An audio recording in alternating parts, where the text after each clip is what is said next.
Tượng thứ 44 trong Thôi Bối Đồ tiết lộ bí ẩn gì? Trung Quốc sẽ xuất hiện thiên tử mới. Gần đây trên Internet xuất hiện một tin đồn được lan truyền rộng rãi cho rằng chính Hoàng đế Tập đã lên ngôi và bắt đầu thanh trừng những người xung quanh ông. Tuy nhiên, trên mạng lại cũng rộ lên một tin đồn khác.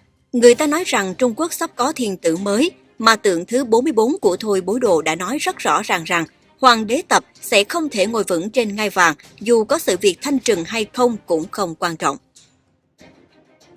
Xin chào quý vị và các bạn đã quay trở lại với chuyên mục Tiên tri cùng Duyên Vạn Cổ.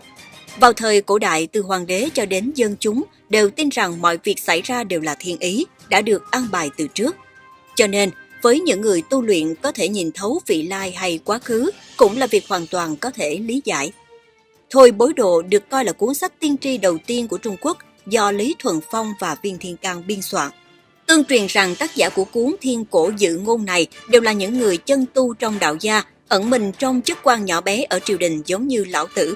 Cho nên hễ những gì trong cuốn sách này tiên đoán, chưa có điểm nào sai lệch. Đặc biệt lời tiên tri trong tượng thứ 44 càng khiến người ta tò mò không thôi. Liệu rằng ai sẽ là vị thiên tử mới được nhắc tới trong lời tiên tri? Liệu rằng Trung Quốc sẽ phải trải qua giai đoạn tăm tối nhất trước khi đón chào mùa xuân? Trong khi một số cho rằng lời tiên tri ám chỉ Chu Đệ, vị hoàng đế vĩ đại thời Minh, thì gần đây người ta lại liên tưởng tới Tập Cận Bình. Nhưng liệu Tập Cận Bình có phải là vị thiên tử được nhắc tới? Hay đó lại là một nhân vật bí ẩn nào khác sẽ xuất hiện vào năm Dậu và năm Tuất sắp tới? Hôm nay chúng ta sẽ nói về những lời giải mã cho tượng thứ 44 của Thôi Bối Đồ nhé. Tượng 44 của Thôi Bối Đồ. Tượng thứ 44 đinh mùi, quẻ tượng vị tế, sấm viết: Nhật nguyệt lệ thiên, quần âm nhiếp phục, bách linh lai triều, song vũ tứ túc. Tạm dịch: Nhật nguyệt đẹp trời, âm tà nhiếp phục, trăm thần đến chầu, hai cánh bốn chân. Tụng viết: Trung Quốc nhi kim hữu thánh nhân, tuy phi hào kiệt giả chu thành, tứ di trùng dịch xưng thiên tử, bỉ cực thái lai cửu quốc xuân. Tạm dịch: Trung Quốc ngày nay có thánh nhân, không là hào kiệt cũng chu thành, bốn phương lại xưng gọi thiên tử, bỉ cực thái lai chính nước xuân. Kim Thánh Phán, nhà phê bình văn học nổi tiếng cuối thời nhà Minh và đầu nhà Thanh, đánh giá cao tượng này và cho rằng thử tượng nải thánh nhân phục sinh, tứ di lai triều chi triệu, nhất đại trị giả. Nghĩa là tượng này là dấu hiệu cho thấy sự phục sinh của bậc thánh nhân, khắp nơi đều đến bái triều, quy phục dưới sự cai trị của Ngài. Vậy về vị hoàng đế mới này nên giải thích như thế nào? Hoàng đế mới của Trung Quốc.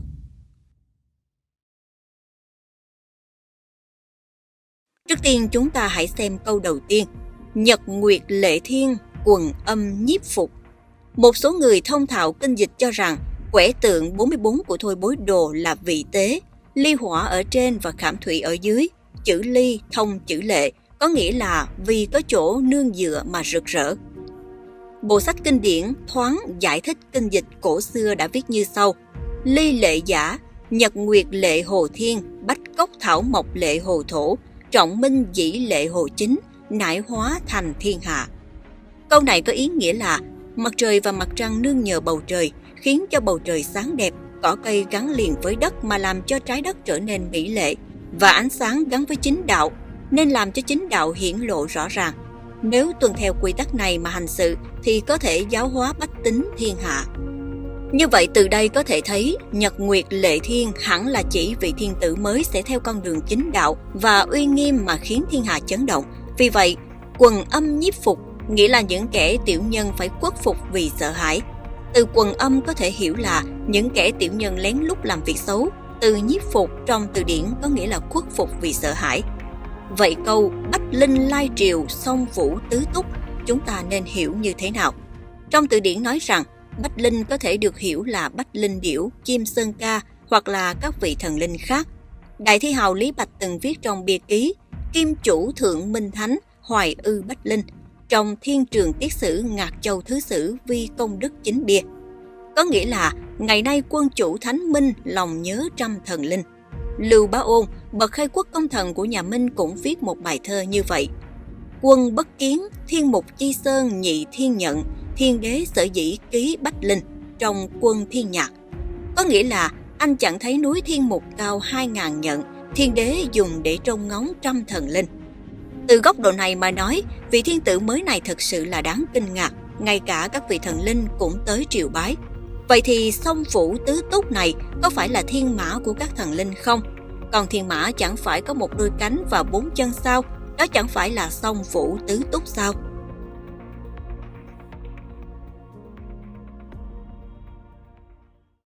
Năm tuất dậu của sự thay đổi. Ngoài ra còn có ý kiến cho rằng câu song phủ tứ túc này có thể còn mang một ý nghĩa khác. Nó ngầm biểu thị thời điểm xuất hiện của vị hoàng đế mới. Trong số 12 cung hoàng đạo, chỉ có con gà là có đôi cánh, xếp sau con gà là con chó có 4 chân. Vậy song vũ tứ túc này liệu có phải tương ứng với năm Dậu và năm Tuất không? Và năm Dậu Tuất gần nhất trước mắt chúng ta là hai năm 2029-2030. Tiếp theo xa hơn là năm 2041, 2042 hay 2053-2054. Chúng đều có khả năng xảy ra. Tất nhiên đây đều là những cách giải thích của cư dân mạng. Nhưng những lời tiên tri trước khi trở thành hiện thực thực sự là có rất nhiều cách lý giải. Ví như tân hoàng đế sẽ xuất hiện vào năm Dậu và năm Tuất, vậy triều đại mới hay chế độ mới sẽ như thế nào? Trung Quốc nhi kim hữu thánh nhân, tuy phi hào kiệt giả chu thành. Dường như vị thiên tử mới không chỉ là một vị quân vương mà còn là một thánh nhân giáo hóa con người. Câu tiếp theo, tuy phi hào kiệt giả chu thành. Câu này tuy có số lượng từ ít nhưng thực chất lại chứa đựng một lượng thông tin khổng lồ. Chúng ta hãy cùng phân tích nó. Đầu tiên đề cập tới 4 chữ tuy phi hào kiệt. Từ xa xưa trên mảnh đất Trung Hoa, mỗi lần thay đổi triều đại đều là một vở kịch binh chinh thiên hạ, vương giả trị quốc, tuân theo luật kẻ mạnh là anh hùng. Tuy nhiên vị thánh nhân thiên tử này không phải là một hào kiệt như vậy. Vậy triều đại mới này có lẽ sẽ được kiến lập một cách hòa bình. Vậy câu chuyện đằng sau từ Chu Thành là gì? Những người am hiểu lịch sử Trung Quốc cho rằng điều này rất có thể ám chỉ đến Chu Thành Vương, vị hoàng đế thứ hai của nhà Tây Chu cách đây 3.000 năm. Khi Chu Thành Vương lên nắm quyền, ông đã có 2 thành tựu chính trị nổi bật. Một là để người chú Chu Công Đáng của ông xây dựng lại lễ nghi, phổ chế nhã nhạc, hình thành hệ thống lễ nhạc.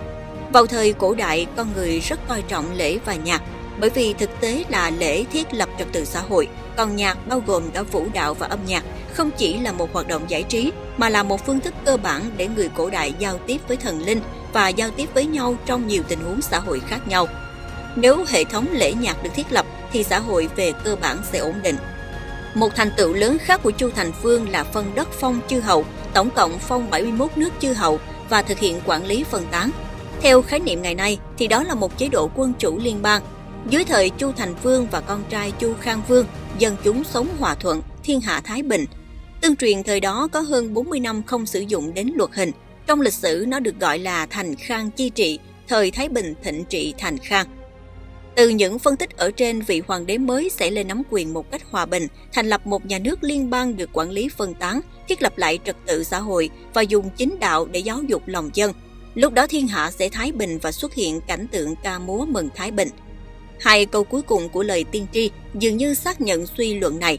Từ tứ di trong tứ di trùng dịch xưng thiên tử, dùng để chỉ các bộ tộc từ khắp nơi trong thời cổ đại, còn ngày nay có thể nói là các quốc gia xung quanh. Các quốc gia xung quanh đều cúi đầu xưng thần trước vị hoàng đế mới và sự uy nghiêm của thiên triều được thể hiện rất rõ ràng. Tiếp theo là câu bỉ cực Thái Lai cửu quốc xuân. Cửu quốc này có lẽ chỉ 9 quốc gia liên bang trong tương lai. Trung Quốc đã từng có Cửu Châu, sau này sẽ có Cửu Quốc. Điều này xem ra cũng hợp lý. Nhưng làm thế nào để giải thích câu bỉ cực Thái Lai này? Bỉ cực Thái Lai là một thành ngữ mô tả một tình huống từ xấu đến cực điểm, sau đó phản ngược lại và dần trở nên tốt hơn. Vì vậy, bậc thánh nhân thiên tử này hẳn là vị quân vương sẽ dẫn dắt Trung Quốc thoát khỏi thời khắc đen tối nhất, từ trong khó khăn nhất hướng tới hồi sinh và tạo ra một thời đại mới. Nên Cửu Quốc Xuân là chỉ mùa xuân của Trung Quốc sắp đến. Vì vậy, có người cho rằng đây là lời tiên tri tốt đẹp nhất trong gần 200 năm lịch sử của Thôi Bố Đồ. Vậy mọi người có mong chờ vị hoàng đế mới này không? Tất nhiên, một số độc giả cho rằng mặc dù cách giải thích này mô tả một tương lai tươi sáng, nhưng đây có phải là cách giải thích cuối cùng của lời tiên tri này? Quả thật, trước khi một lời tiên tri trở thành hiện thực, luôn có nhiều cách giải thích, và đôi khi chúng có thể rất khác nhau. Về tượng thứ 44 của Thôi Bối Đồ, còn có 2 phiên bản giải thích khác nhau đang lan truyền trên Internet. Trong khuôn khổ bài viết này, xin giới thiệu với các độc giả để cùng suy ngẫm và lựa chọn theo cách mỗi cá nhân cho là hợp lý nhất.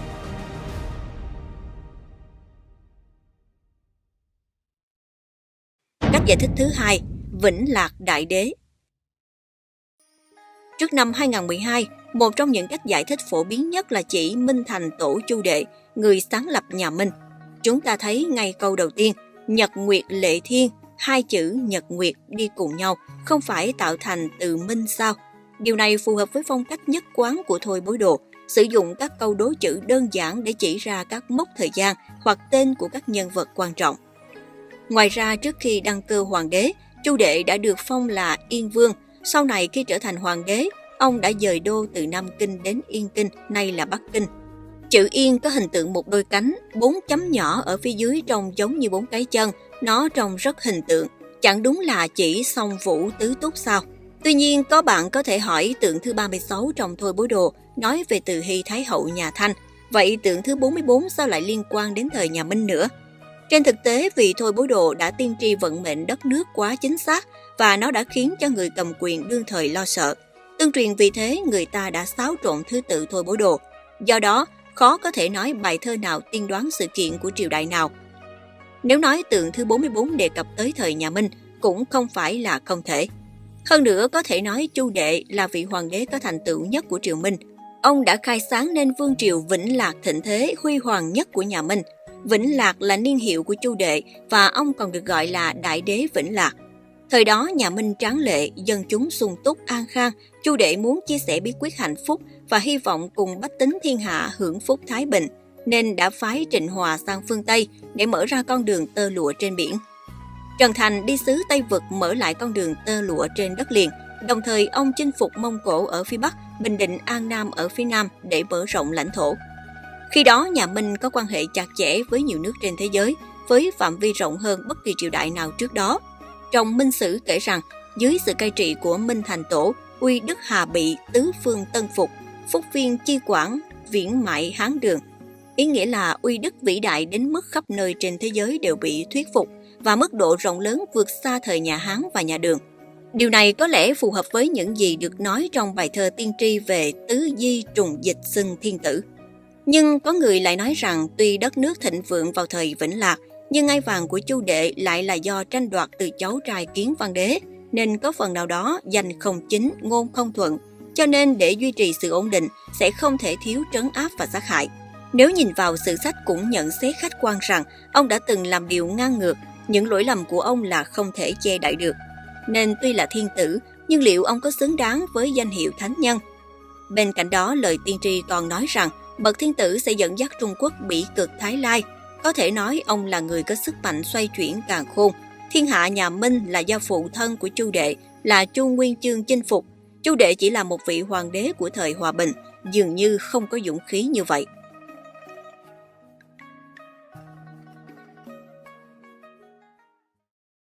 Cách giải thích thứ 3, Hoàng đế tập.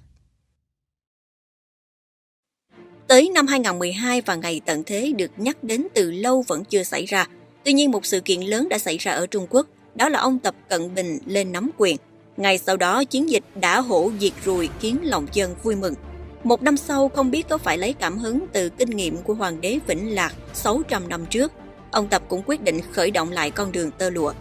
Kế hoạch một vành đai một con đường nhanh chóng được triển khai, 2 con đường tơ lụa trên biển và trên bộ được mở ra cùng lúc, thành thế rất to lớn.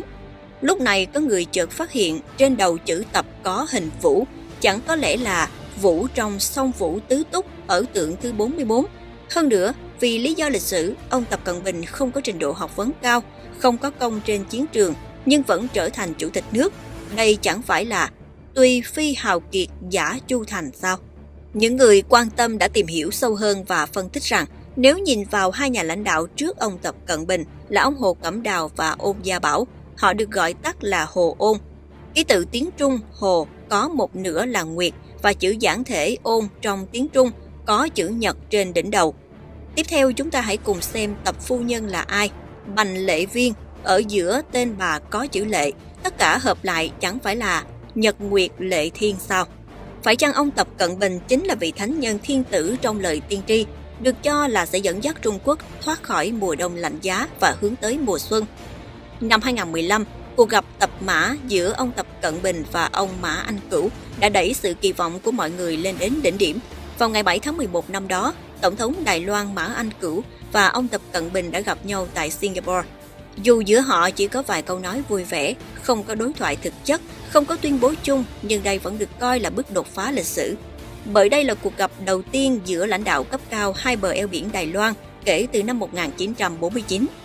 Lúc này mọi người chợt phát hiện ra, họ Mã của Tổng thống Mã Anh Cửu cũng có 4 chân, cùng với chữ Vũ trong tên của ông Tập. Chẳng phải chúng tạo thành song Vũ tứ túc sao?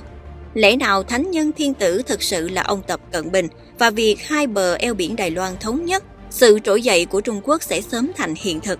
Đáng tiếc, mọi thứ đã không phát triển như mọi người mong đợi. 8 năm đã trôi qua, sáng kiến một vành đai một con đường ngày càng vấp phải sự phản đối và tẩy chay của nhiều quốc gia. Còn Đài Loan thì sao? Mọi người đều đã thấy những gì đã xảy ra với đại lục. Thường xuyên xảy ra thiên tai nhân họa, kinh tế sa sút, người dân oán thán ngày càng nhiều. Dường như phía trước chỉ thấy quang cảnh của một mùa đông lạnh giá đang đến. Xem ra 4 chữ Bỉ cực Thái Lai, chữ Bỉ sắp đạt đến cực điểm, nhưng Thái khi nào sẽ tới? Nó sẽ xuất hiện trong nhiệm kỳ thứ 3 của ông Tập, hay như đã phân tích ở phần đầu, liệu sẽ có một vị thiên tử mới nào đó sẽ xuất hiện và đưa thế giới trở lại quỹ đạo chính?